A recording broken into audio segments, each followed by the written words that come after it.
All right, let's talk about the Apple sales funnel. I want to talk about some marketing stuff. So, I'm working with a business that has coaching, high ticket products, that kind of stuff. And one of the things that they're missing is a middle of the funnel, or maybe you want to call it middle ticket. Generally, the way most businesses work is it's not about the first purchase. The first purchase is just a qualifying kind of raise your hand, I'm interested in your products. And then the goal is really to funnel people in. I'll give you my experience with Apple because this is a good example. Because I was a diehard PC guy for a long time. Built my own computers. I knew the RAM. If you know what Rambus is, it's an old RAM. There's all kinds of different Celeron processors to all kinds of cool tech and stuff, right? Those are PCs. So I always thought Apple was for dumb people, for people who didn't know how to use computers, and it just wasn't how I identified myself. And then when the smartphone came out, I had a Palm Treo, and then I eventually got an Android. Loved all the Android phones, and I was with Verizon, and Verizon was one of the last large carriers to get the iPhone, and it wasn't until the iPhone 4 came out that they got it. I think it was the iPhone 4. Anyways, I was in love. It was a product that I loved a lot, and I used it. And this was back in 2011 or something. It was a long time ago, right? Anyways, now I'm a diehard Mac fan. This is in 2022. So what caused all this? Well, it's that first purchase. I mean, how long did it take for me before I spent hundreds of thousands of dollars on Apple products? Or at least, I'm sure I spent at least $100,000 on Apple products. How long before that? Quite a while, actually. A decade, right? And what caused that? Well, they make good products, obvious. But they got me through the door with the iPhone. That's how they did it. And actually, that's not even true. It was actually the iPod that got me. I used to love, I was like if you don't remember, one of the first MP3 players was called the Rio. I was a big fan of the Rio, or just any MP3s, because this was the first to market, really. And when the iPod came out, it was amazing. It was a hard drive, it carried so many songs, it had a pretty cool software and everything. And the problem with it is that it didn't work with PCs, it wouldn't work with Mac. Eventually, it would work with PCs, and that's kind of what got me through the door. It was iPod, then Apple, and then eventually all their products. Now, what causes all this? Well, it's having that mid-ticket item, right? Because ultimately, what does Apple want from you, right? They want you to buy a PC.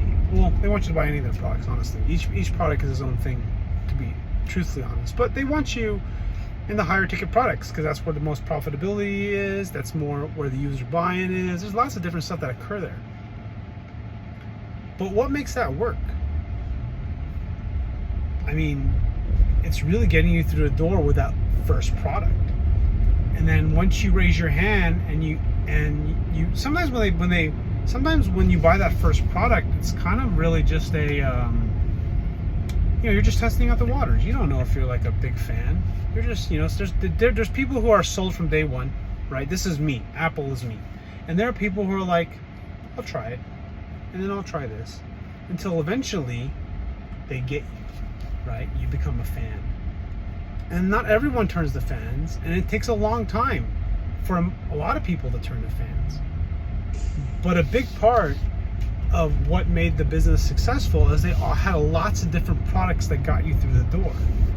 But the main thing that I want to emphasize about this whole mid-ticket thing is that, buying a Macintosh computer, MacBook Pro, a Mac PC, whatever, it's a large ticket item. And it's not even that's the problem.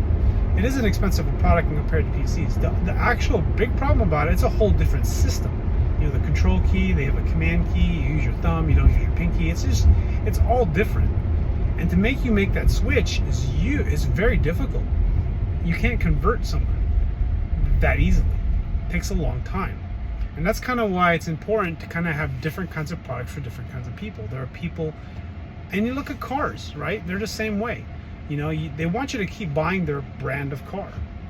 But they have different levels. They have Honda, and then they have Acura. What's the difference? Well, Honda is for more the practical person. Acura is for the person that's sort of like wants a little bit more higher end, right? And then of course, if you are super higher end, you'll get the NSX. You know, and as you go up the ladder, there's a fewer amount of people. And that's kind of the game a lot of the time when it comes to marketing, is getting them through that first door. And a lot of people don't understand that. You know, you have to have a loss leader, or really a break even. You don't really want a loss leader, if you don't know what that is. A loss leader is something that you sell at a loss that gets people in the door to buy more products. Typically for grocery stores, that tends to be like their vegetables, you know, and a lot of their stuff that essentially spoils easily, because you have to go get that stuff on a regular basis. And if you make that stuff cheap, or meat probably too, you'll buy all the higher margin products which are in the aisles, right? You know, for a while, I remember this old promotion that McDonald's had was sweet tea. It's like 99 cents. You know, and that they lose money on that, because not just the cost of the drink, but in the cup and the materials, but also the people serving it. They're banking on that enough people will not just buy sweet tea. A percentage of those people who buy sweet tea will also buy other products that have higher margins. And that's the game. If you're interested in more of this marketing stuff, leave a comment below and I'll make another video about it. Thanks for watching.